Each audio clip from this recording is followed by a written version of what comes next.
Okay. Hey, Eric, how you doing? Good, Um, Bob. yeah, I would see you broke some big news Monday about Devo. Kind of what's that process like? Where you said you guys had a good meeting. I guess you lifted weights together. What's that process like? Where you both feel good about him coming back? How does that work? Yeah, I mean, you sit down and you talk to the player, and you have a meeting and you discuss, um, you know, how how he's going to come back, how that process is going to work, um, what day he's going to come back to practice, what physically after being away for a little bit are you going to do, like how much, how little. Um, so I mean, that was basically what the conversation was. I guess how good do you feel that there was a good resolution of this, a positive one? At least I think you'd look at it that way. Yeah, no, we're excited to have Devo back. I think he's excited. He's been working hard. He's had a great week of practice.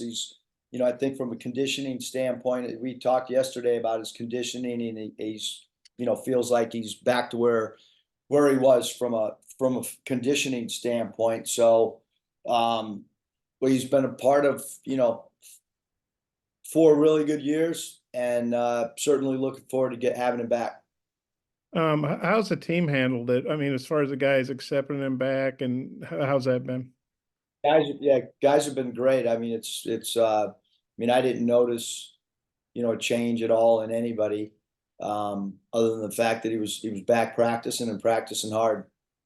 And what are your He's obviously a guy that's played. I think he's averaging just under 30 minutes for you.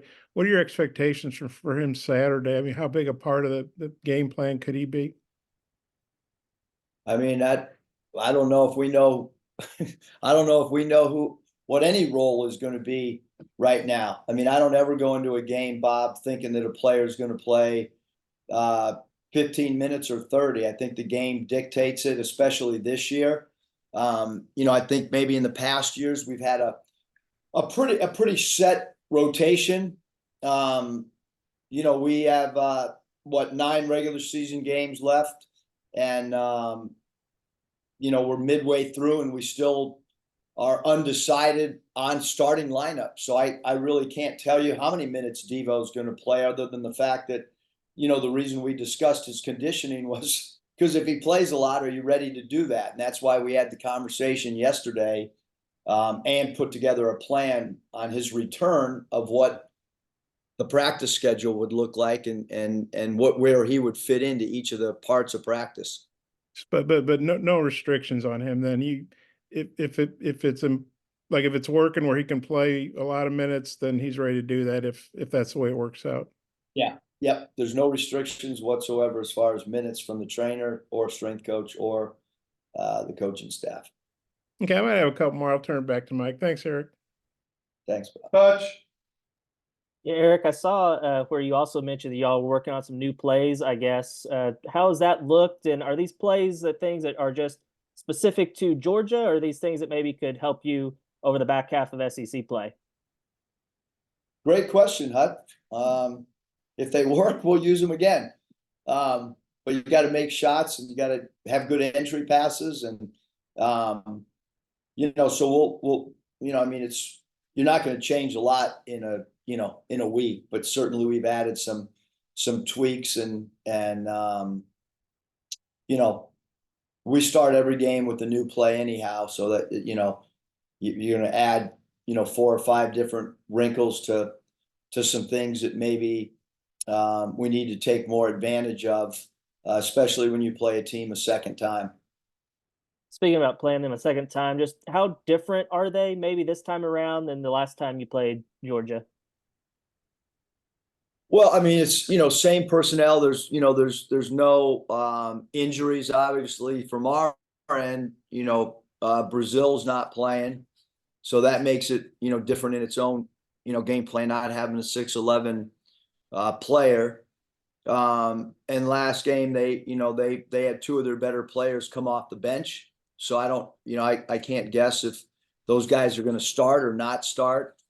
But they have the same personnel, and I mean, same themes. Don't give up threes. Get back in transition. Build a wall against their 2-point guards, number 4 and number 11 Hill. Absolutely no threes for Abdul Rahim, which we did a good job, except one particular action. They do a good job cutting from the corners. You can't fall asleep, which we fell asleep 3 times. At Georgian, gave up 6 easy baskets just on not being defensively alert on the weak side. And Melendez is playing much better. I guess, Hutch, if there's one thing from the Georgia perspective that's a little bit different from the last time we played him, is Melendez has been one of the most improved players in the SEC once conference play started. And I was going to ask for an update on Brazil. Is he getting any closer to returning to action? No. Connor?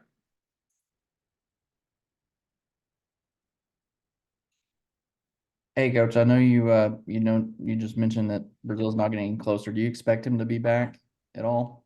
Or what's that timetable look like? Yeah, I mean, I think that the timetable is up to the player, the trainer. Really, that's who it's up to. He's not comfortable moving laterally right now. I think from the doctor's perspective, it's really in the trainers and the strength coach and the players' hands. I think from a doctor wise right now, it just comes down to rehab and making it stronger, I guess, or making it more comfortable. Anthony? Pressed the wrong button. Sorry about that. Just kind of talking about Georgia, obviously held them below their 3-point average. Last time you played them, and you've mentioned a couple of times how you guys have struggled guarding the 3. Can you just talk about how do you approach a game like this where you have had some marginal success against them, and how do you, I guess, kind of approach, trying to guard the 3 at this stage of the season? Well, certainly the way that we've addressed it over the last 4 or 5 days, is to emphasize it, and technique wise to, part of the thing is, why would you not contest the 3? It would be because you're concerned about getting beat off the dribble. I think that's any player at any level is when you hard close out, you are susceptible to get beat off the bounce. We've added some new closeout drills. I don't know if those will help or not, but in search to try to continue to improve and get better as the season progresses, we have added some closeout drills because it's vital to us to get better at defending the 3. And so, we're not as long as we have been in the past. That's good. We've learned as a staff, roster building. The length that we've had, it's been really important for us defending the 3. Even though that year 1, we were really small at the center spot with Adrio at 6'6". But that group was pretty long, 1 through 5. Jackson? Hey, Eric. Are there times with the 3-point defending where maybe you guys are helping too much or off spots you shouldn't, or is it just too much dribble drive and that's kind of the core of the 3-point issues? Well, I think defensively, this group has, struggled in several different areas. I don't necessarily think, Jackson, that it's one thing. I mean, again, as coaches, you try to be consistent with your approach. And as we look at our roster, I mean, there's areas that our team is different than in the past, and then it's up to us to try to address those moving forward as well. And with the current group, I mean, we've got to continue to teach, emphasize, talk about it. You just don't want a team to do catch and shoot threes. I mean, you got to floor the ball when it's, who are the guys on Georgia that we cannot give up open threes? It's pretty simple. It's 0 Kane. It's number 3 Thomason, who can shoot them off the bounce. It's number 1 Abdul Rahim. and it's number 11 Hill. So that does not mean that Melendez, I mean, we don't want to give him threes because he's been, very much improved since the season started. And then we know that their 5 men are not going to shoot threes. So our 5s have to help off the dribble drive and be alert for dump off passes. And, so there, we gotta guard that group of 5 guys from 3. And did you have a feeling all along that Devo would eventually return, or was it, really a didn't know situation until maybe it got closer to happening? I mean, I've never speculated on anything. I think for us, it's you take each day as it comes, So, I mean, yeah, I guess me personally, yes, I thought he was going to return to the team. Bob, Yeah, Eric, you guys were at a disadvantage schedule-wise last week, 2 road games, playing a team at their place who'd had a week off. And now Georgia had to play a late game at Starkville. And I know this tip-off's not at 11, it's at 5, but I personally think that probably helps the home team because fans will be awake maybe and show up in better numbers. But how do you think that plays out? You were on the the road team end of that last week, and now you get to be the home team that's had a week. How do you think that might play into this game? Georgia having to basically do what y'all did last week. Yeah, I I said it on the radio thing the other night. Like I have no idea. Nobody does on a bye week whether it helps or hurts. Certainly, if LSU had some sickness or some minor injuries, it helped them heal. Because I've heard, the LSU staff talk about that they did have that and that helped them. I don't know till the game's over, Bob, if it helped us or hurt us. I mean, I know the 11 a.m. did not help us when we played. That I know for sure. I would prefer no bye week and would prefer keeping in the rhythm. So Georgia's in their normal rhythm routine. For us, we got a week to try to get in the gym and practice and get better. And they're obviously much improved. Mike's done a good job, obviously, but they have lost 4 in a row. Kind of what's your take on they're struggling right now to get wins?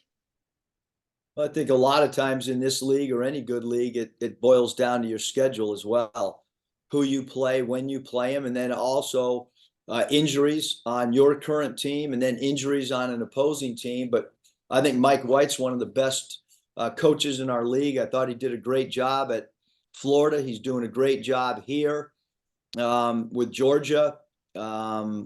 He's had good player development with a guy like Abdul Rahim. He's gotten better under Mike's tutelage, and Melendez has improved for sure as a basketball player. And then I think that their transfers have done a really good job. Thomason has elevated his game from a lower level as a transfer. So I think, have they lost some games in a row? Sure. Or do they have a good record? Yes. Are they potential bubble team? Yes. Can they be in the NCAA tournament? Yes. So I think this team is really, really well coached on both sides of the ball. And then having a week without a midweek game, did that help integrate Devo back into the rotation, back with the team? The fact you weren't having to get ready for a game Tuesday or Wednesday. Sure. I think if somebody was not with the team, and then I think that probably helped everybody. Yeah. Let's got one more. Obviously, we don't know how fans are going to react. What would be your hope, I guess, for if Devo starts and gets introduced, or when he gets up to the scores table to go in? Some fans, I'm sure, will cheer. There might be some boos. Yeah, I don't know. People are obviously react different ways. What would be your hope, or do you have a message for the fans? For how you hope they'll react to Devo's return? Devo's done some incredible things as part of this program, and you look at the success over the last 3 years, and he's been a big part of it. Like, we're finding out it's not easy, one, to make the NCAA tournament. It's not easy to make a Sweet 16, 3 of them. It's not easy to make 2 back-to-back Elite Eights. He's been a part of that. And, you know, so hopefully everybody recognizes what he has done for the program. You know, sometimes, and again, this is off subject of any one player, but sometimes when you have success, you know, it gets taken granted. And like, it's hard in this league to win games. It's hard to make an NCAA tournament. And like I said, answering your question, Bob, he has been a part of a lot of winning and a lot of incredible moments for this basketball program. And so, you know, I think that's, you know, that's a statement on that. And when you guys decide to lift weights, was that spontaneous, or like that's kind of like a handshake on the deal? Like, okay, everything's, you know, we've agreed on this. Let's go pump some iron, or kind of how did that come about? I thought that was kind of interesting. I mean, Bob, we had a meeting. You know what I mean? The two of us had a meeting. We met, and like I said, we're happy to have him back, and he's excited to be back playing for the Razorbacks. Yeah, but maybe didn't do it. I was just wondering how you guys end up lifting weights together. Like, why was that? Why'd y'all do Well, I that? was already in the weight room, so Okay, and he good. walked in. Okay, I don't know if there's a story that somebody will figure something out and make something up. I mean, there'll be some rumor about something, as there always is. But yeah, I was just in the weight room and he walked up, but who knows what, you know, where that goes or whatever. It's you know, it is what it is. Okay, thanks. Yeah, Eric, I have a little bit of a random question, but going back to the Missouri game, I think we all know that when you've got a sizable lead late in the second half, you like to take the air out of the ball a little bit, cut down the possessions and everything. I'm just curious, where did that philosophy come from? Is that something you picked up along the way? Is it something you read from another coach, or just where did that come from? A lot of winning that's followed it. I can't remember, but maybe one game that it's backfired. I mean, clock management in every sport's important. So, I mean, where did I learn? From basically every coach I've ever been around, from Chuck Daly to Mike Fratello to Doc Rivers. You know, unless you just feel like you have way more talent, and you know, and to be honest with you, Hutch, we've made a heck of a lot of comebacks when people haven't taken the air out of the ball, and that's pretty well documented, going all the way back to, and that's why we've won some NCAA tournament games, to be quite frank. And you can go back and do the history on, you know, teams that have continued to run with us when we've been behind and in a scramble situation. And I'm curious, I know like football coaches have like a chart that says, you know, when to go for it on fourth down or when to go for a 2-point conversion. Do you have something similar to that, like a certain time left and a certain lead, or is it kind of just all up in your head and you go with the flow? Well, I think yeah, we have a plan every game on stuff, but I think the game, Hutch, when you're up, I don't know if people on our team have foul trouble or people on their team have foul trouble.